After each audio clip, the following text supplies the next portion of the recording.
Dominique Chimbakala revient sur l'élection présidentielle aux États-Unis. Quand Donald Trump inspire les médias et le monde de la culture, ça donne ça.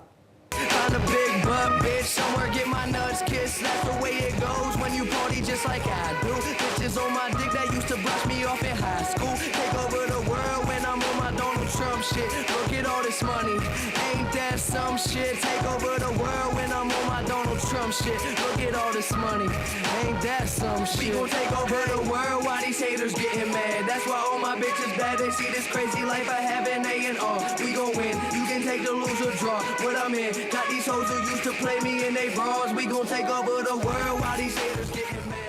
Bonsoir Dominique. Bonsoir Estelle. Donald Trump, le titre du rappeur américain Mac Miller, on ne le sait pas, mais le nouveau président des États-Unis a beaucoup inspiré les artistes, en bien ou en mal. Absolument, oui. Sans doute le reste du monde a découvert la personnalité de Donald Trump à l'occasion de cette campagne présidentielle. Mais depuis des décennies, en fait, ce milliardaire est vraiment une icône du monde de la culture et des médias aux États-Unis. Alors dans cette chanson, il est décrit comme un modèle, comme une icône, comme un modèle pour ceux pour qui le succès finalement c'est posséder de l'argent et des femmes. Et pendant des années, des décennies, je devrais dire même, la personnalité de Trump a vraiment fasciné, au point qu'il s'est retrouvé dans des clips, des séries télé, des dessins animés, et puis évidemment à la télévision également. Oui, il avait sa propre émission de télé-réalité, on l'a vu et revu ces temps-ci. Oui, absolument. Il avait une émission qui s'appelle The Apprentice, et c'est une émission dans laquelle il doit trouver un dirigeant pour une de ses sociétés, et puis évidemment il est obligé d'en licencier, de les licencier tous, un par un, avant d'arriver au gagnant. Mais c'est surtout, finalement, on l'a défini un petit peu comme une icône de la pop culture, disent certains, parce que regardez, on va regarder un petit peu, il se retrouve dans des dessins animés, les Simpsons, vous voyez, c'est une série culte aux États-Unis. Et d'ailleurs, les Simpsons, depuis l'an 2000, avaient imaginé le scénario d'un Trump à la Maison-Blanche. Ils avaient prévu ça.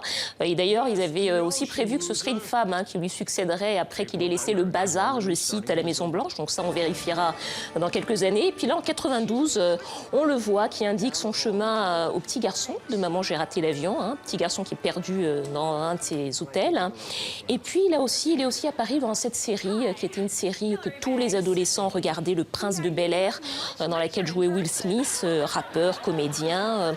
Donc là, il arrive en compagnie de sa femme de l'époque pour acheter la maison. Et puis regardez, là, il donne des conseils sentimentaux à Hugh Grant. Il faut le faire quand même. Ça, c'est en 2001 dans le film L'amour sans préavis. Donc, vous voyez, Donald Trump, c'est vraiment la personnalité qui incarne le succès depuis les années 80 aux États-Unis. Et finalement, l'enseignement de tout ça, c'est sans doute qu'un homme, c'est sans doute la première fois qu'un homme a à ce point été présidentialisé par la télévision. Donc, on a sans doute franchi un palier dans l'ère de la politique spectacle. Oui, Reagan aussi, qui avait acteur, qui lui aussi peut-être s'était fait connaître un petit peu comme ça. Il était comédien, il avait développé ce lien-là avec les Américains, et lui, il était omniprésent.